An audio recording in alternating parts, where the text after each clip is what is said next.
श्रीशैले दयापात्रं दीपत्यादिगुणार्णवं यतीन्द्रप्रवणं वन्दे रम्यजामाधरं मुनिं लक्ष्मीनाथसमारम्भां नादयामुणमध्वयाम् अस्मदाचार्यवर्यन्तां वन्दे गुरुपरम्परां भक्तामृतं विश्वजानूनमोदनं सर्वार्थं श्रीषडगोपवाङ्मयं सकत्ससागोपनिषत्समागमं नमाम्यகம் திராவிடவேதசாகரம் திருவழுதினாடென்றும் தென்குருகூரென்றும் மறுவினியவன் பொருளென்றும் அருமறைகளந்தாதி செய்தான் அடியினைய எப்பொழுதும் சிந்தியாய் நெஞ்சே தெளிந்து ஏத்த பெருங்கீர்த்தி ராமானுஜ முனிதன் வாய்த்த மலர்பாதம் வணங்குகின்றேன் ஆய்த்த பெரும் சீராச்சடகோபன் செந்தவள் வேதம் தரிக்கும் பெறாத உள்ளம் பெற.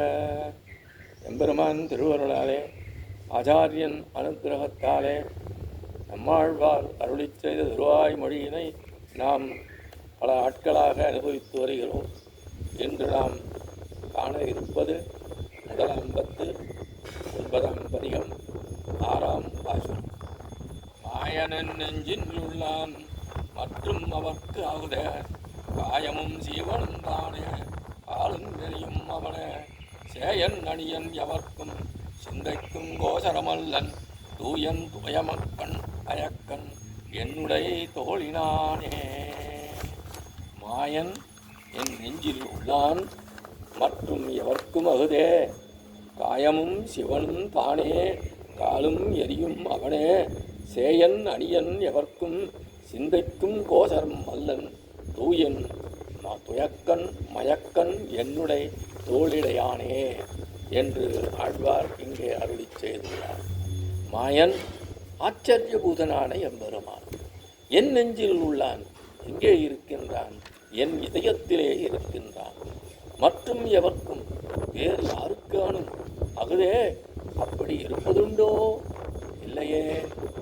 காயமும் சீவனும் தானே உடலும் உயிரும் தானேயாய் காலும் எரியும் அவனே காற்றும் எருப்பும் அவனேயாய் சேயன் சிலருக்கு தூரத்தில் இருப்பவனும் அணியன் சிலருக்கு அருகில் இருப்பவனும் எவர்க்கும் எப்படிப்பட்ட ஞானிகளுக்கும் சிந்தைக்கும் கோசரன் அல்லன் மனத்திற்கும் எட்டாதவனாய் தூயன் பரிசுத்தனாய் தூயக்கண் மயக்கன் அனுக்கிரக பாத்திரமாகாதவர்களுக்கு சந்தேக ரூபமாயும் விபரீத ரூபமாயும் ஞானங்களை பிறப்பினவனான எம்பெருமான் என்னுடைய தோள் இனியானே எனது 2 தோள்களிலும் அவன் அமர்ந்துள்ளான் என்கின்றார்.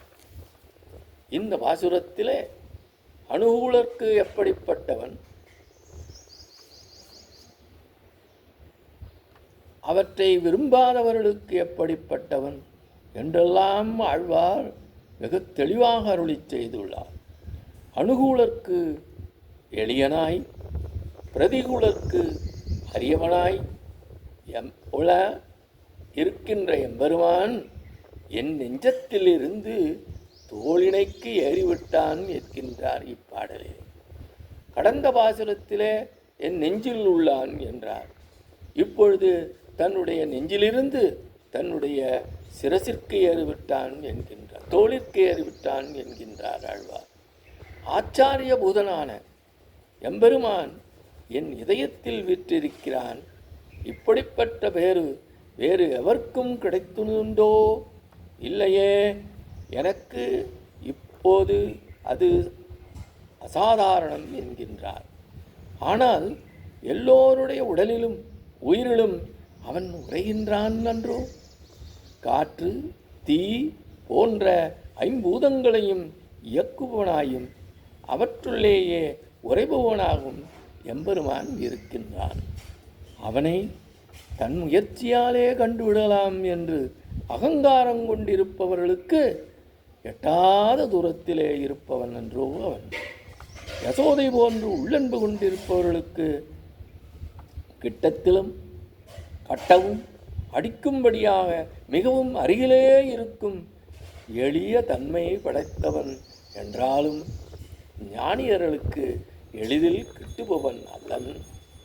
அவன் பரிசுத்தமானவன், எம்பெருமான் தரிசனத்தில் உள்ளவர்கள் எம்பெருமானுடைய குணங்களை உள்ளது உள்ளபடியாக சந்தேகமில்லாமல் அறிந்து கொண்டிருக்க, பலர் சந்தேகப்பட்டு கொண்டும் விபரீதமாக உணர்ந்து கொண்டும் இன்றைக்கும் இருக்கின்றார்களே.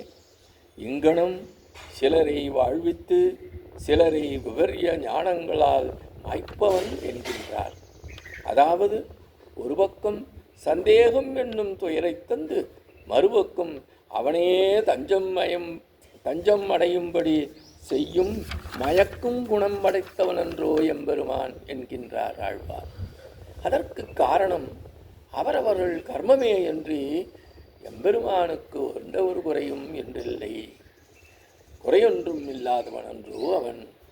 இப்படி குணாதிசயங்களை உடைய எம்பெருமான் இப்பொழுது என் தோளில் வந்து அமர்ந்துள்ளான் என்கின்றார்.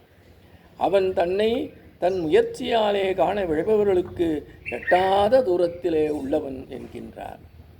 எவர்க்கும் சிந்தைக்கும் கோசர்மல்லன் என்று கூறுவதன் மூலம் அவன் எட்டாமல் இருப்பதற்கான எல்லை உரைக்கப்படுகிறது. கண்களால் காண முடியாது மட்டுமல்ல, சிந்தையாலும் அறிவதற்கு இயலாதவன் என்கின்றார். எவர்க்கும் என்ற பதம் வரபலம், தபபலம், தனபலம், யோகபலம், வாக்குபலம் போன்ற எத்தகைய மேன்மை படைத்தவராயிருந்தாலும் என்ற விரிந்த பொருளை தரும் இப்பாசுரத்திலே. அப்படிப்பட்ட குணாதிசயங்களை கொண்ட எம்பெருமான் எனக்கு மயக்கங்களையும் சந்தேகங்களையும் உண்டாக்காமல் பெரிய திருவடியின் திருத்தோள்களிலே வீற்றிருப்பது போன்று என் தோள்களில் வந்து அமர்ந்தான் என்கின்றார் ஆழ்வார் இப்பாசுரத்திலே. இத்தோடு இன்றைய காணலை நிறைவு செய்கின்றோம். எம்பெருமான் திருவடிகளே சரணம். நம்மாழ்வார் திருவடிகளே சரணம். எம்பார் திருவடிகளே சரணம்.